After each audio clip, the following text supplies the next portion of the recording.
Las opiniones vertidas en este espacio son de exclusiva responsabilidad de sus participantes.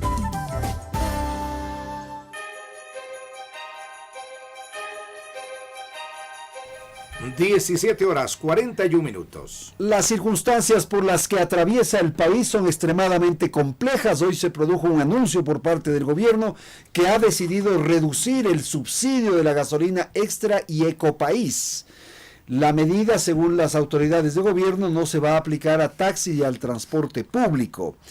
Este anuncio del gobierno tiene naturalmente una gran cantidad de lecturas, de análisis, de comentarios.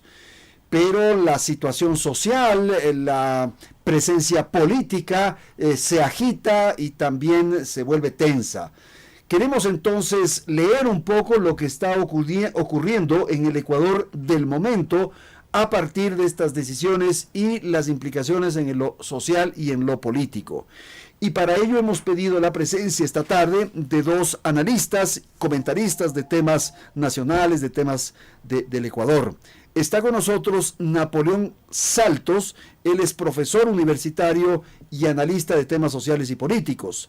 Nos acompaña también Mauricio Alarcón, él es director ejecutivo de la Fundación Ciudadana y claro, también es un observador y un analista de los hechos que se producen en el país. Gracias a Napoleón, gracias a Mauricio y vamos a empezar. Quizás pidiéndoles una primera apreciación, una primera lectura sobre lo que ocurre con la economía en atención a las medidas anunciadas y, por cierto, las implicaciones en el ámbito social y político. Les saludo a nuestros contertulios. Empezamos, Napoleón, con usted, si es tan amable. Buenas tardes.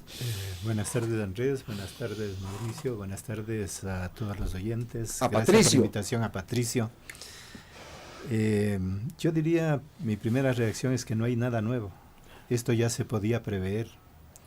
La orientación que ha ido tomando el gobierno en el último año va en el camino de una visión que parte del hecho de calificar que estamos en una crisis extrema, que prácticamente el país ya está destruido, que eso ha sido herencia del régimen anterior y que lo único que le queda al país es tomar medidas de sacrificio, medidas que van a afectar a la población. Este discurso ya lo venía desarrollando. Por lo tanto, ahora lo que tenemos es una confirmación de una de las medidas que forman parte de esa política general y de un paquete general. No solo se trata del alza de la gasolina extra y de la gasolina eco. En el presupuesto está contemplada la subida del diésel, que lo harán progresivamente. Una de las características es un cierto gradualismo. Pero aparte de esto, veamos cómo las otras medidas responden a lo que podríamos llamar una salida que se titula un plan de austeridad. Y este plan de austeridad y este tipo de política ya ha sido ensayado no solo en el Ecuador, en América Latina, en el mundo. Este es el gran debate. Estamos en este momento en Francia. En Francia estamos con la reacción de la población frente a paquetes similares de Macron. Y si vamos a Argentina, Macri, y si vamos a Brasil, Bolsonaro anuncia este tipo de medidas. Ahora, ¿en qué consiste ese plan de austeridad? Empecemos por la medida inmediata, la eliminación de subsidios y la subida de precios internacionales en combustibles, gasolina, diésel. Pero junto con esto hay que ver que en el presupuesto se anuncia 1.000 millones de dólares en privatizaciones. Ese es el otro componente. De ingresos, ¿no? De ingresos. ¿Qué otra medida se toma en el presupuesto? Una reducción del gasto corriente, pero una reducción que va a significar, y lo ha confesado el propio gobierno, alrededor de 25 o 30 mil despidos. Bueno, no van a decir que despidos, sino conclusión de contratos que terminan. Hay muchos trabajadores, sobre todo jóvenes, que son contratados en forma temporal y que termina su contrato en diciembre, de modo que esta política también va atrás. Cuarta medida.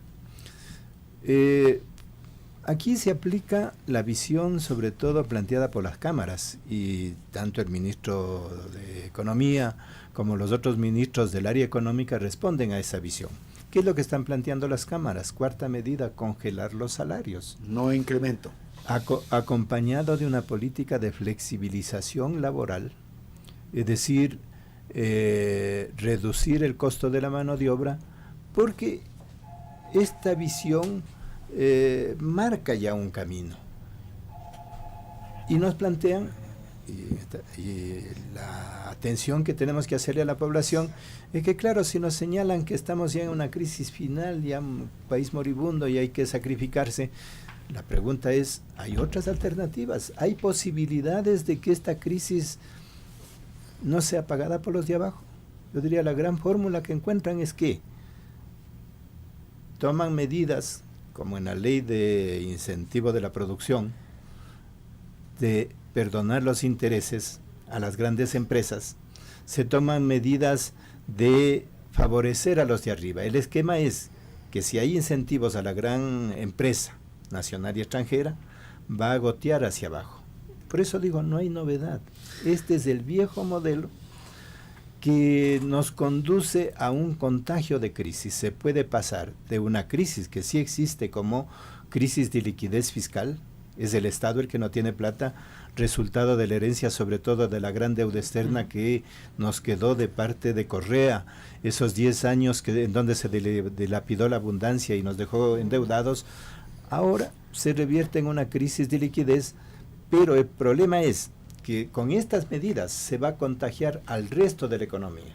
Ok, hay una pausa, Napoleón, para escuchar a Mauricio con esta primera intervención de su compañero de panel.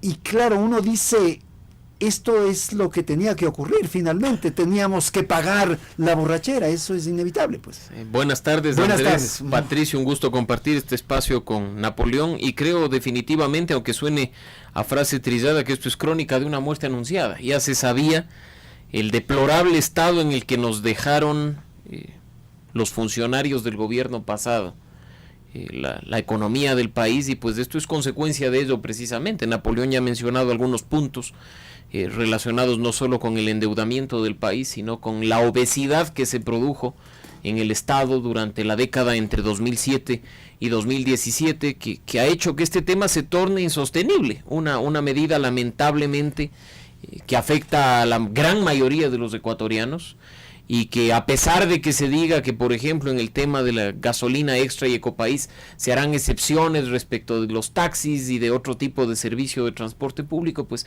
el impacto viene por otros lados.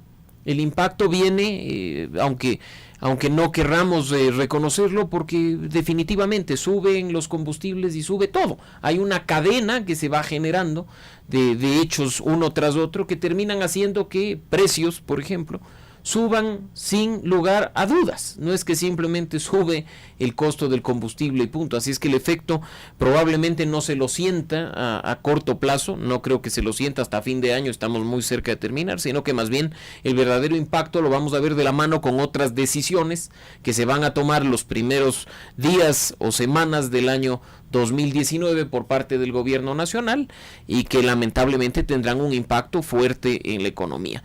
Hay que también pensar que, por supuesto, habemos personas que creemos que se deben eliminar ciertos subsidios como se está haciendo, pero ojo, y esto es muy importante, cuando se elimina un subsidio, se tiene que eliminar también las otras medidas económicas que están relacionadas con ese subsidio. Entonces, por ejemplo, bajen impuestos, pues. Y Napoleón, como economista, lo sabe perfectamente bien. En este caso, nosotros, por supuesto, estamos pagando una tributación más alta, por ejemplo, al momento que compramos un vehículo, y ahora tenemos que pagar además más por el combustible. Entonces, si eliminan subsidios, eliminen también impuestos relacionados con ese tema de la movilidad. Algo que lamentablemente no va a pasar. Las medidas que se están tomando tienen, al parecer, la única finalidad de satisfacer a un Estado voraz, a una burocracia, insisto, obesa, independientemente de si funciona o no, y nuevamente los que pagamos los platos rotos somos los ecuatorianos comunes y corrientes. Es cierto que se tiene que recuperar dinero perdido en corrupción de la última década, de entre 2007 y 2017, pero eso toma su tiempo. Eso no ocurre de la noche a la mañana, no es que en definitiva al señor Glass ya lo van a condenar en última instancia y pues va a aparecer con un cheque y va a decir tenga mis 13 millones de dólares que he sido condenado por la justicia, o que en los otros casos va a pasar una situación similar. Tardarán las autoridades años en dar con la ruta del dinero de la corrupción y recuperar algo de lo que se pueda recuperar. Así es que aquí no solo que en su momento se malgastó los recursos que nos correspondían a los ecuatorianos, sino que ahora además tenemos que pagar el festín de esos recursos de la última década. Claro, lo que ocurre con estas decisiones, con estas medidas, para nadie es grato que le incrementen los valores de estos productos fundamentales para el funcionamiento de una nación. Nadie va a salir a saltar y a brincar en las calles, todo lo contrario, molesta. Ahora, lo que habrá que ver es cómo reacciona la política, cómo reacciona la ciudadanía y cuánto pueden entender o no, o aceptar lo que está sucediendo. Y claro, surgen cosas que se vuelven lógicas y es, ya, si me van a subir, está ahí ya dispuesto a pagar quizás, pero no para que se roben la plata, pues. Entonces lo primero que hay que sancionar es a los ladrones. Primero es que no debe haber en este país impunidad. Deben dar señales de que esto que vamos a hacer, que es un sacrificio, un esfuerzo, va a estar bien destinado. Entonces ahora les planteo en una segunda ronda de intervención el análisis ya político de esto, porque ahora veo que coincide ya Rafael Correa con Jaime Nebot, por ejemplo. Ya están en la misma mirada, en la misma visión. Napoleón, por favor. Estamos ante dos fracasos. De un lado, la población no puede olvidar que estamos pagando, como ha dicho Mauricio, los costos de el fracaso del modelo correísta. Ese modelo en el periodo de abundancia no dio el giro hacia la producción, siguió dependiendo del petróleo y del extractivismo, y cuando se agotó este puntal, todo el país y toda la economía se vino abajo. No solo eso, sino que además reforzó una deuda externa que hasta ahora no se establece la transparencia final de cuál es la deuda. Así es. Pero se puede calcular entre 70 a 90 mil millones de dólares y eso es lo que recae sobre el presupuesto del Estado. De modo que allí está un primer fracaso que la población no debe olvidar, porque ahora ya aparece el expresidente tratando de beneficiarse con la situación que se desata con este tipo de medidas del gobierno de Moreno. Ya habla de que en el periodo de él no hubo paquetazos, ya habla de que en economía durante el periodo de él hubo únicamente abundancia y beneficios para la población.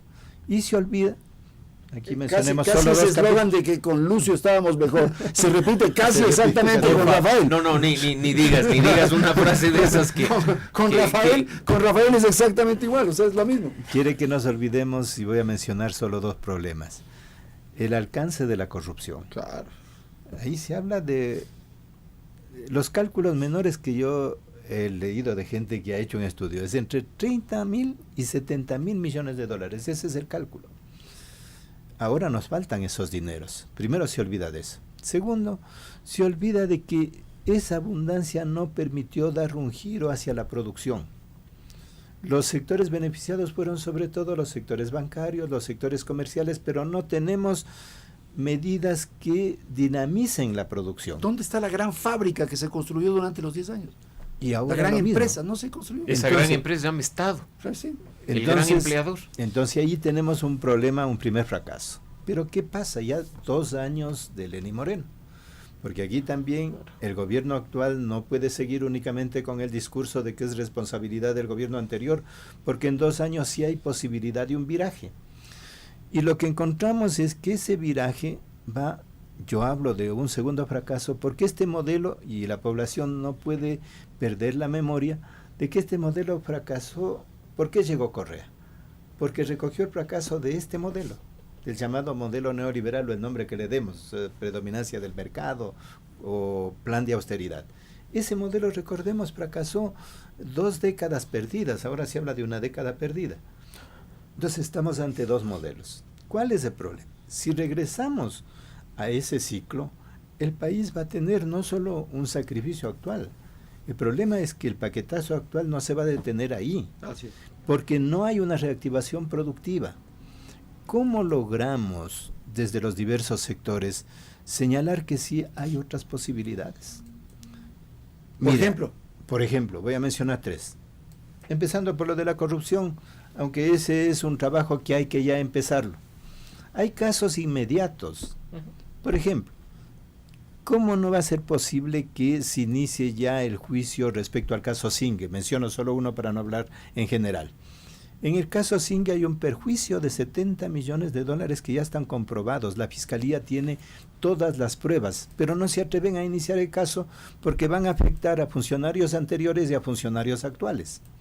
O si es que vamos al tema de la refinería de Esmeraldas. El tema de la refinería de Esmeraldas de 180 millones de dólares pasó a 2.400 millones de dólares.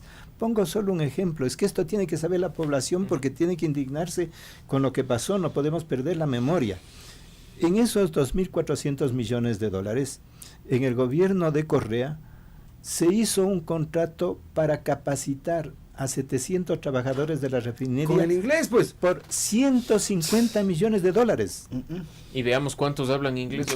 ¿Y cuánto se les entrega a las universidades? O sea, démonos cuenta el nivel de corrupción. Pero es que ese fue el despilfarro. Entonces, pues tú ves, hermano, cómo pintaron los edificios públicos con estos colorcitos, de estos coquitos de colores. ¿Qué necesidad había? ¿Qué necesidad había? Bueno, había la necesidad de financiar la agencia de publicidad encargada del logo de las impresiones, ¿no? Entonces, o lo de UNASUR. ¿Qué necesidad había ser generoso con plata ajena dándoles a los países de la región un edificio como ese? Todas esas cosas hay que ir 5 millones de dólares, etcétera. Entonces, ¿cómo rompemos ese ciclo? Porque si vamos de un fracaso a otro fracaso, a la final el costo va a ser cada vez más duro hacia abajo. Sí, señor. Porque los de arriba saben cómo escaparse. Los bancos no van a perder. Segunda medida. Si queremos incentivar la producción, hay que ver dónde está el flujo de capital y dónde está el flujo de la riqueza. Los principales beneficiarios en los 10 años de Correa fueron sobre todo los sectores bancarios. ¿Por qué no se sigue un compromiso? Yo digo, aquí no es un ataque. Si no debiéramos llegar a un acuerdo nacional, quienes han sido beneficiados y tienen dinero, aportemos en este momento de crisis. No traslademos solo hacia los de abajo. Si es que las tasas, la distancia entre las tasas activas y pasivas, ¿en cuánto está? Más o menos, si vamos a los sectores pequeños y medios, les cuesta una tasa, un interés del 18 al 24%. Con esto, ¿puede el sector de la pequeña y la mediana empresa, que son los que sostienen la economía? Nadie. Estos son los que generan el 70% del empleo. Estos son los que generan, en el caso de la canasta agraria, son estos sectores los que generan el 62% de la canasta agraria. ¿Cómo consolido eso? Un acuerdo para bajar las tasas de interés. Por ejemplo, se habla ya, y esto está dentro de seguramente de los 1.000 millones de concesiones de privatización, la venta del Banco del Pacífico. Ya está anunciado eso. Y otra vez nos sorprenderemos cuando nos digan en alguna rueda de prensa, es que ya no hay posibilidades. ¿Por qué no entregan el Banco del Pacífico como parte del pago de la deuda al IES? Le deben al IES 12.500, 13.000 millones de dólares. ¿Qué es lo que propones tú? Que el Banco del Pacífico, que el Banco del Pacífico le entreguen al IES para que este banco en realidad sea lo que debiera haber sido un banco del afiliado. El BIES. El BIES no es eso. Que el BIES no es un... Exacto, el BIES no es un banco del menos afiliado. Claro. El BIES es otro banco de segundo piso que va a beneficiar a la banca comercial. Es interesante. Entonces, ¿Y cuánto cuesta el Banco del Pacífico? Se habla de unos 340 millones. Se habla de que es posible entonces empezar a pagar esa deuda. Perdón, 3.400 más millones. Debe ser 3.400 millones. Si fueran 300 hasta yo compraría. Entonces, sí, no, 3.000 millones, sí, claro. De los 13.000 millones de dólares Eso que le sí. deben al IES se podría pagar una parte. Perfecto, claro. ¿Qué haría el IES con eso? Porque ahí estaríamos remediando también otro problema. Atención, no podemos descuidar que el IES puede quebrar. Se anuncia. El despilfarro que hubo de parte del gobierno de Correa fue también apropiarse precisamente de ese ahorro público como fue el IES. Entonces, si se entregara, hay otras medidas. Por ejemplo, si se entrega el Banco del Pacífico. El Banco del Pacífico pudiera manejar una tasa de interés para estos sectores al 4 o 5%. Contablemente, económicamente es posible. Y esto podría regular el mercado. Con lo cual hace que el mercado se someta un poco a Entonces, eso. hay otras medidas, pero ahí necesitamos romper esta especie de ¿cómo se llaman los caballos que les ponen estas anteojeras para que para ver vean el solo en una camino? dirección. Hay otros caminos. Sí. Pensemos como país. Con creatividad, No ¿no? pensemos solo como tal o cual grupo de cámaras Ya. o incluso de sectores Ok, sindicales. Mauricio, a ver, su No, opinión bueno, sobre lo que estamos hablando. creo que estamos en Y la las misma implicaciones línea. políticas me interesan No, mucho. y creo que en ese sentido hay que pensar también en lo que se viene después, porque probablemente hay quienes le apuestan a la desmovilización ciudadana, pensar que porque estamos a puertas de la Navidad y del Año Nuevo, la gente simplemente va a dejar pasar una medida económica de este tipo, o simplemente que todo se suaviza con un anuncio tan superficial como hablar de la reducción de los sueldos de los ministros en 10%, o que ya no van a poder tener sino solo 4 asesores, y que los niveles jerárquicos superiores se reducen en 5%. Pero ¿qué pasa, por ejemplo, con este anuncio de que 25,000 vacantes del sector público no se van a llenar? Esos contratos que terminan el 31 de diciembre. 25,000 vacantes. Es fuerte, ¿no? ¿Qué va a pasar con esa gente? Si no hay medidas de incentivo a la economía, como bien mencionaba Napoleón, vamos nosotros simplemente a seguir en este círculo vicioso que no genera ningún resultado positivo. Si la economía no crece, si no hay incentivos a la producción, si no viene inversión extranjera directa acá, si no se genera fuentes de empleo nuevas para esa gente que está dejándose fuera del gran estado obeso, pues simplemente estamos condenados a una crisis que tarde o temprano va a estallar. Y lo más grave, que ya lo mencionabas, Andrés, es que eso se vuelve además caldo de cultivo perfecto para ese discurso populista de quienes estuvieron en el poder y que ahora usan simplemente esto como una excusa para decir, conmigo estaban perfecto y ahora vean las consecuencias de que yo ya no esté. De poco importará que ya no existe el tema de la reelección indefinida, simplemente ustedes saben que en este país tenemos historia de que incluso del exilio hemos traído presidentes y lo hemos impuesto. Así es que no estoy siendo ni agorero del desastre, ni mucho menos, pero tenemos que medir con mucha cautela.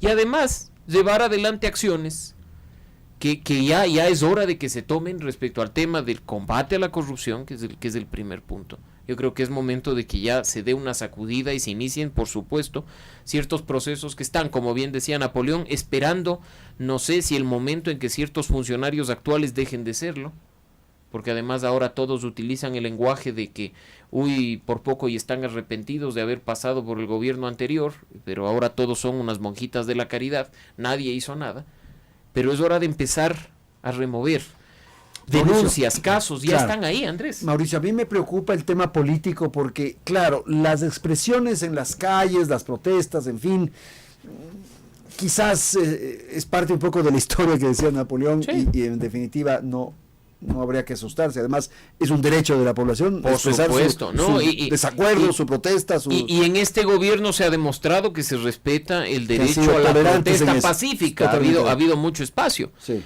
Pero también a mí en lo personal me parece un desatino del gobierno, no sé si una falla de quienes hacen asesoría política al presidente de la República, además, tomar una medida impopular de este tipo pensando políticamente, cuando tengo entendido que la encuesta más optimista le da 45% Es que de eso es lo que me aprobación preocupa, al presidente justamente, y al gobierno. La dificultad política, porque todos sabemos que es un gobierno extremadamente débil, que no tiene una base de soporte suficientemente grande, que aquellos aliados que indirectamente, medio jugando con los espejos, le tenían un apoyo, quizás ahora se replieguen y no le den ese apoyo. De hecho, ya hay un comunicado del Partido Social Cristiano que no ahí está de viene acuerdo. el punto. Y pensemos que esto es, Andrés, política.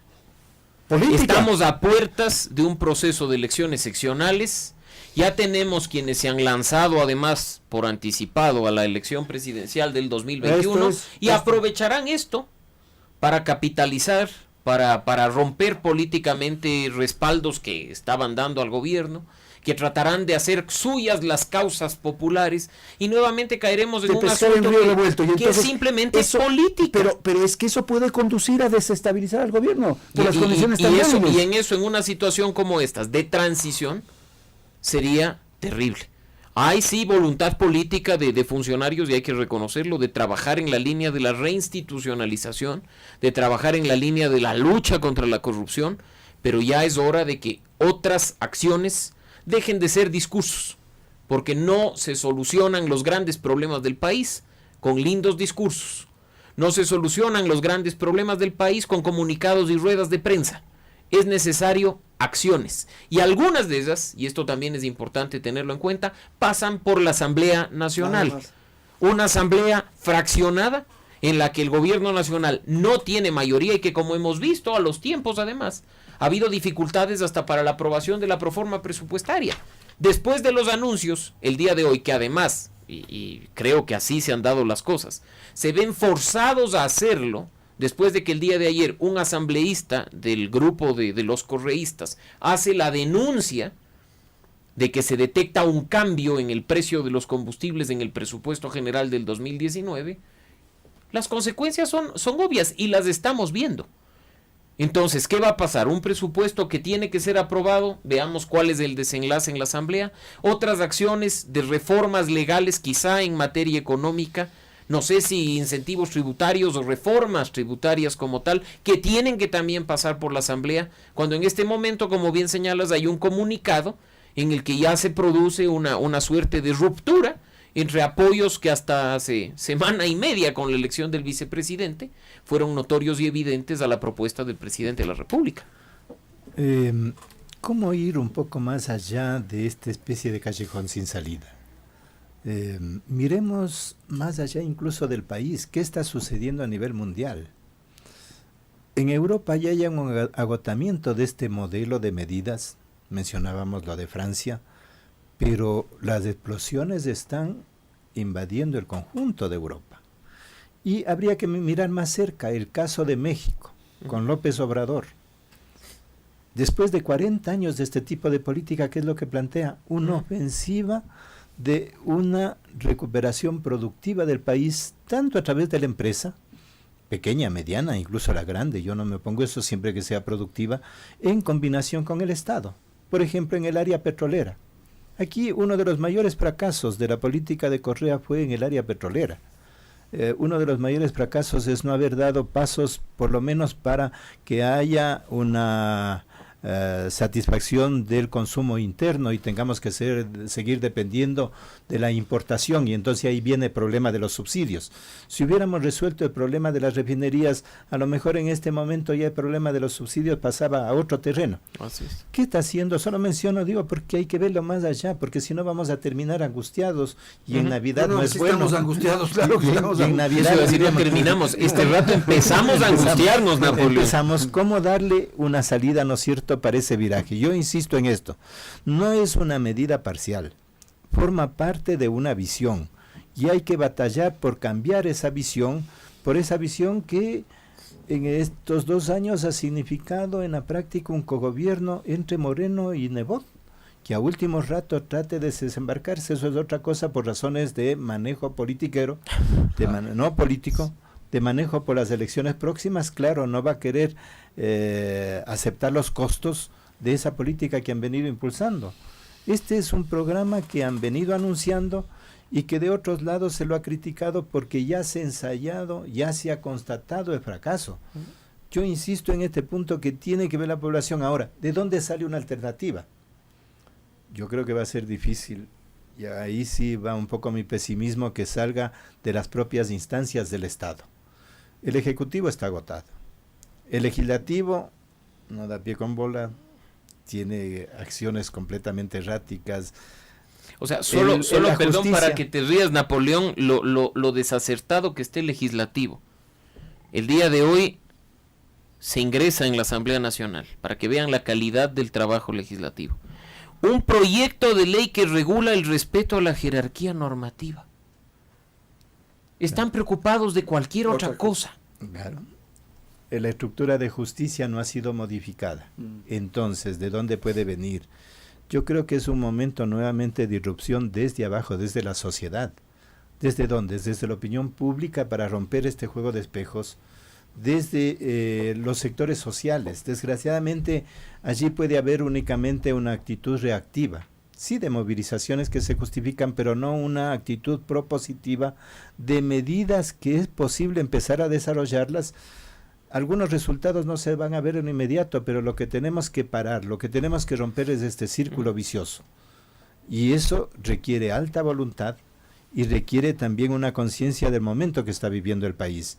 No estoy llamando a acciones parciales, irresponsables, no es que aquí tenemos que eludir responsabilidades, también los sectores sociales, también los sectores de trabajadores tenemos que asumir en modo tal de ir con un objetivo común, pongámosle como meta, reactivación productiva. Esas cosas. Desde la pequeña, la mediana empresa, desde el agro está abandonado. ¿Cuánto le dedican al agro? 246 Nada. millones de dólares Nada. al año.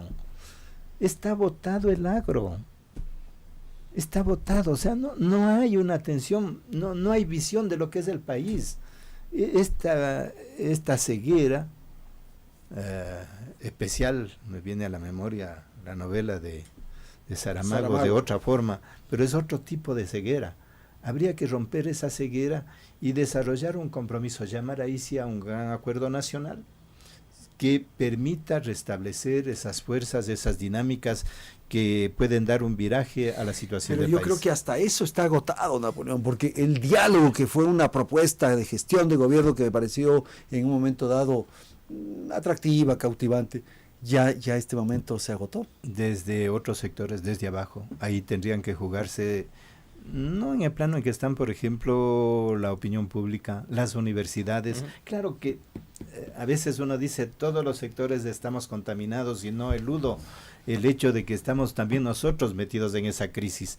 Pero quizás para este momento la clave está en pensar que hay posibilidad de otras salidas, que no es únicamente esta condena la que se viene encima del país.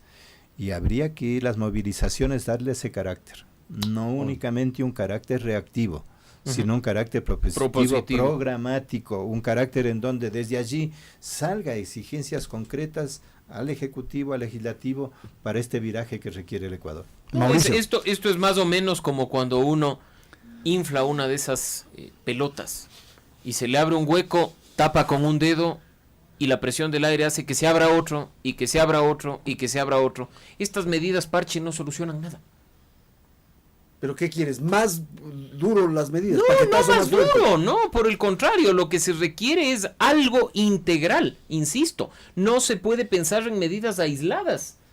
O sea, ¿cómo puedes tú pensar este rato en fregarle la economía al ciudadano común, quitándole los subsidios, sin medidas alternativas y más bien reforzando despidos en el sector público? Reforzando, por ejemplo, que no se den incentivos tributarios para generación o regeneración del aparato productivo. Cuando no tenemos, aunque nos duela, una buena política para atraer la inversión extranjera al Ecuador. No puede ser posible que la gran noticia de la semana pasada sea otro crédito chino. O sea, este rato seguimos tapando huecos, seguimos con medidas parche en la economía cuando se tiene que ya pensar en una solución integral. Fiscal, Mauricio, ¿qué haces con el tema fiscal? ¿Cómo resuelves? Bueno, yo creo que hay que, insisto, trabajar en un programa económico, y un programa económico que no sea simplemente dialogado. El diálogo tiene, y esto lo hemos analizado a propósito de un proceso que estamos llevando adelante con el gobierno nacional, de temas de gobierno abierto. El diálogo tiene su límite. La socialización tiene su límite. Y es necesario empezar, aunque suene a tema novedoso, a co-crear. Un programa económico no puede surgir únicamente de la burocracia del sector finanzas del gobierno. Tampoco puede surgir únicamente de las sugerencias que vengan del sector empresarial de Quito y Guayaquil. Es momento, ante una situación como la que se está presentando, Si es que se trabaje en Pero es que equipo, el problema- en una el problema- propuesta el integral. problema es que esto que tú estás planteando, que sería lo lógico en condiciones normales, es muy complejo que a esta hora se pueda Pero lograr. te das cuenta porque lo que- tienes que pagar los sueldos, hermano, tienes que pagar los sueldos mañana. El 10º tienes que pagar mañana. Pero entonces vamos tienes a que ir seguir- a China a pedir de urgencia el préstamo. Vamos a seguir en esa espiral porque el sin tema fin, fiscal es muy complejo. en el hermano. que simplemente vamos a estar una vez al año preocupados de cómo tapar el hueco, de cómo simplemente encontrar por ahí platita que nos permita pagar Eso los nos décimos. pasa con las empresas, y hermano. estamos, Las y empresas estamos cuando fritos. empiezan a esa que tienes que ir y vendiendo activos y despidiendo gente y no sabes y no produces. Por eso yo sí coincido con Napoleón. Lo que hay que buscar es un mecanismo, porque la única forma de salir de la pobreza es con trabajo. No hay otra, reactivando la economía del país, por supuesto. Yo voy a plantear, para no hablar en abstracto, de posibilidades que existen. Podemos establecer, es necesario reorientar la política internacional y sobre todo las relaciones, hablemos, con el gran mercado mundial. Si es que vamos a China a pedir nuevos créditos, mañana se nos acaba el crédito, sí, porque hay que pagar sueldos y se acabó. Y habrá que ir a buscar quién nuevamente nos presta. Para tapar el otro hueco. Pero, a ver, ¿hay posibilidad o no? Y conozco que incluso ese puede ser un interés del capital chino, porque desgraciadamente a nivel de capitales hay que buscar confluencia de intereses, confluencia de ganancias. El capital chino puede estar interesado en una inversión en un gran plan de vivienda en el Ecuador. El presidente anunció ¿cuánto? Ahí había la disputa de las casas. Sí. Ya. Sí. Si es que nosotros haríamos una inversión productiva, porque ese sector puede jalonar al conjunto de la economía, podemos renegociar la deuda y proponerle, es un cambio de políticas, proponerle al capital chino, bien, renegociemos en modo tal de que vengan capitales para invertir en el sector de la producción. Un gran capital, 8.000 millones de dólares, 10.000 millones de dólares, y con eso en una especie del de mini plan Marshall local. Porque si logro meter, por eso digo, puede haber, los chinos son capitales, que hagan buenas casas, que no hagan con fisuras. Claro, no. Sin entregar 8.000 millones en casas. Sin entregarles la dirección tampoco al capital chino, porque nos puede pasar lo de Sinohidro. Sino que haya una inversión, que haya un crédito blando, que haya ahí sí inversión productiva, pero en combinación, a ver, ¿dónde están las universidades para planificar? ¿Dónde están los GATS, los gobiernos locales para planificar e intervenir? Ahí sí en una gran minga nacional del tema de la vivienda. Ahora, Napoleón, eso yo no entiendo bien cómo es. Efectivamente, los chinos ponen 8.000 millones y hay un proyecto de viviendas masiva, extraordinaria, y vas a poblar todo el Ecuador con casas. Pero los ciudadanos tienen que pagar esas casas, ¿verdad? No tienen que ir mensualmente a pagar. Entonces, por un lado nos dan el dinero, pero por el otro lado, voy a usar una expresión coloquial, nos chupan, nos sacan la plata, nos absorben la plata. Entonces, no sé en qué se benefició el Ecuador. Pero a la vez reactivación productiva a través de la construcción, puede ser este tipo de política ya ha sido ensayada en tiempos de crisis. En tiempos de crisis es sobre todo la construcción la que jalona. Pero el ensayo que hasta ahora ha habido es que la construcción ha sido llevada a cabo por los estados, el famoso modelo keynesiano.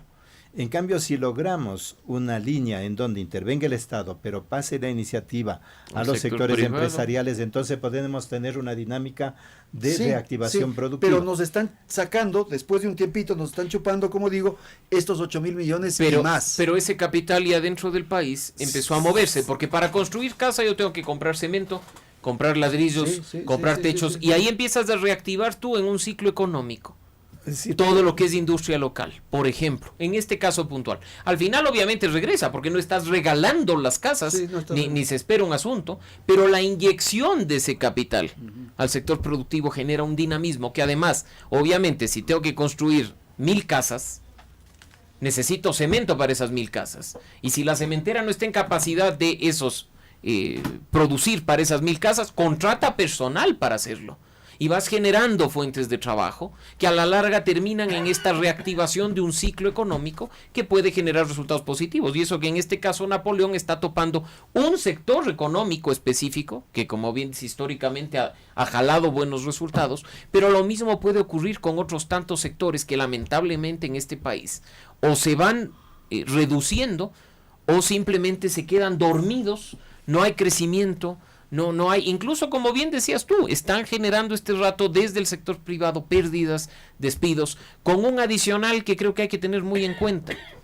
Ese desequilibrio que existe, esa distorsión del mercado laboral entre el sector privado y el sector público. Porque en el sector privado nadie está en capacidad de ofrecer las remuneraciones que se ofrecen en el sector público. Entonces todo el mundo además apunta a ser burócrata. Sí, claro. Así te reduzcan el 10%, el 5%, lo que sea, No hay punto de comparación, lo cual no genera competencia ni dinamismo en el mercado laboral. Napoleón. Si se requiere medidas heroicas, hay que tomar medidas heroicas en otra dirección. No en medidas que incluso si es que las ejecutamos ahora nos van a llamar a sacrificios posteriores. No es una salida fácil.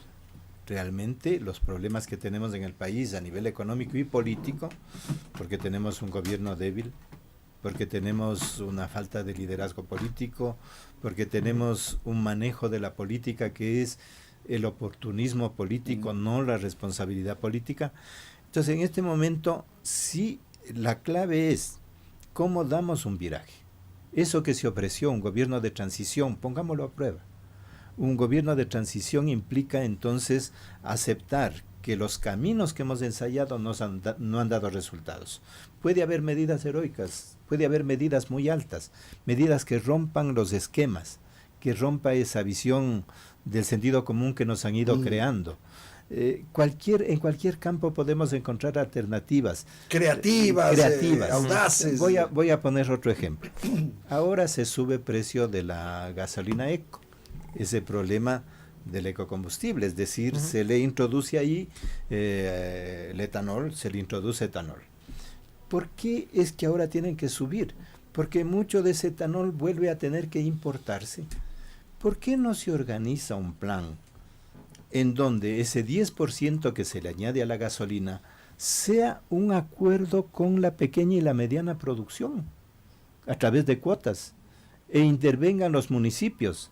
Y entonces, en lugar de que sea otra fuente de problema, porque el etanol tiene que volver a importarse otra vez los costos y tenga nuevamente que subsidiarse, que pagarse con la elevación del subsidio, otra vez pensémoslo en términos de producción, es decir, darle la vuelta. Sí estamos en crisis, pero si en crisis únicamente decimos hay problemas y no vemos del otro lado que hay oportunidades, nunca vamos a salir de este país. Creo que la experiencia de Portugal resulta interesante a esta hora, ¿no? Portugal, Islandia, ahora Francia a través de la resistencia, México. Y ahora hay que ver. Hay una tendencia mundial que está dando un giro. Ojalá en el Ecuador seamos perspicaces para también coger el ritmo de la historia. No pagar los costos, no ponernos a la cola de este modelo fracasado, sino ponernos a la cabeza de ensayar aquello que tiene potencialidad. Aquí hay pequeña y mediana producción. Yo siempre repito una experiencia que como docente y como investigador yo tuve en este país. Hace unos 10, 12 años vino una delegación de Chile, siempre nos han puesto como ejemplo Chile de que allí está la salida, no voy a discutir eso, a investigar cuál era el tipo de economía en el Ecuador. Después de un estudio de 3 meses, un equipo de especialistas que vino en intercambio con la universidad en la que yo trabajo, que es la Universidad Central, llegaron y nos dieron las conclusiones. Y me impresionó una de las recomendaciones. Por favor, cuiden ese gran sector de producción pequeña y mediana, los artesanos que tienen aquí, las comunidades indígenas, las comunidades campesinas. Cuando pierdan eso, el país no va a tener posibilidad de salir. Eso que tú estás diciendo es absolutamente cierto. Eso es tan evidente que nosotros recorremos nuestras calles y están pobladas de estos pequeños negocios, este salón de belleza, este pequeño bazar, esta pequeña cevichería, en fin, estos negocios pequeños, está poblado. No hay la gran fábrica que decíamos, pero hay estas cositas que están ahí. La vuelta a la economía. Aprovechémosla. En lugar de que el pequeño y el mediano empresario esté al servicio de la banca, que la banca esté al servicio de esos sectores para incentivar la producción. Y con toda seguridad, a partir de eso también la banca va a salir ganando. Todos porque ganan. van a crecer los depósitos, va a crecer la posibilidad de pagos, va a crecer el crédito. Es decir, yo creo que esta puede ser una oportunidad tal vez para sentir que si es que repetimos el camino que heredamos de los 10 años anteriores o el camino que se nos anuncia, los sacrificios no van a terminar. Y que tenemos que hacer un esfuerzo, universidades, sectores sociales, campesinos, todos los sectores para pensar este viraje. Y ceder un poco, quizás ser más generosos, ¿no? Por ejemplo, en el tema de la flexibilización laboral, Napoleón, Yo sí creo que los sindicatos, en fin, tienen que modernizarse, tienen que actualizarse, ser más solidarios, ser más generosos. No es posible que tengamos ese ejército de ecuatorianos en las ventas ambulantes, en la informalidad, y nosotros apegados al trabajo no les demos la oportunidad que puedan tener ellos, aunque sea un trabajo parcial, unas cosas de esas. Yo sí creo que hay que analizar eso. Empezando porque hay que empezar un sindicalismo que no sea solo para los que tienen trabajo estable. A eso me refiero, sino justamente. pensar un sindicalismo Pero que especialmente se dirija al subempleado e incluso al desempleado. Así es. Si no hay ese tipo de sindicalismo, lo que vamos a tener, y con todo respeto, yo Sí, estoy relacionado con ellos, es difícil decirles tenemos esto, un pero hay que sindicalismo abrir. de minoría. Así es. Tenemos un sindicalismo De que élites únicamente y cada se que- mueve sí. en ciertos sectores. Este gran viraje, todos los sectores necesitamos un viraje, una redemocratización del sindicalismo Totalmente. le haría muy bien al país. Una reestructuración de las universidades le haría bien al país. Este es un momento en que hay que ponerle fe en esa visión más allá de los intereses de cada sector. Mauricio, contigo terminamos, por favor. Yo creo que además en este punto hemos hecho una mirada rápida a una situación de coyuntura económica, pero no podemos tampoco apartar la mirada de otros temas de coyuntura que deben ser atendidos, partiendo quizá del más importante que ya se ha mencionado brevemente acá, que es la lucha efectiva contra la corrupción, no solo por el hecho de que se tiene que recuperar aquellos dineros que nos pertenecen y que están quién sabe dónde, pero en manos de unos pocos que sacaron provecho de la última década, sino porque además los ecuatorianos demandamos resultados y eficiencia en esa lucha contra la corrupción. Por ejemplo, es que queremos sangre. esa misión o comisión, como se llame, de las Naciones Unidas.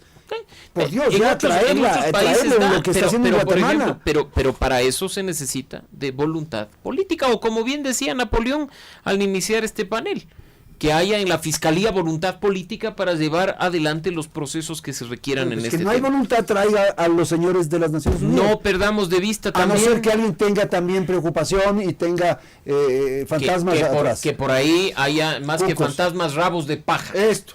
Y que haya gente que esté preocupada porque de coletazo le puede resultar al revés Es la única razón alguno por la de cual estos no se temas. hace esa Así es gestión. que no perdamos de vista eso. Tampoco perdamos de vista que hay un proceso que aspiraba a la reinstitucionalización en marcha y que tampoco en ese sentido, y entiendo la importancia, el asunto económico puede ser un efecto distractor de lo que tiene que ver con la designación de nuevas autoridades de control en este país.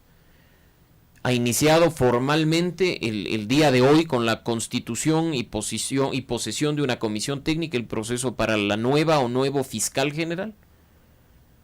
También para me parece defensor que lo de la público. Corte Constitucional, que ya se conocen los resultados, las evaluaciones, da cierta esperanza, ¿verdad, Mauricio? Bueno, pero estamos hablando que en el tema de la Corte Constitucional hay un tema relacionado específicamente con la justicia. Por eso. Y hay otros cuantos que tienen que también ser tratados de la misma forma, con concursos serios, obviamente con postulantes preparados, que bueno, en el caso de la Corte hemos tenido por ahí un poco de postulantes que han fallado y que han lanzado unas notas que a más de uno nos han preocupado seriamente, pero que haya ese tema. Estamos, como digo, frente a la conformación de nuevas autoridades de control, superintendentes, fiscal, defensor público, defensor del pueblo, y algo que quizás es lo más importante y que no entiendo la razón por la cual terminado el año no se ha iniciado el proceso, y es el nuevo contralor.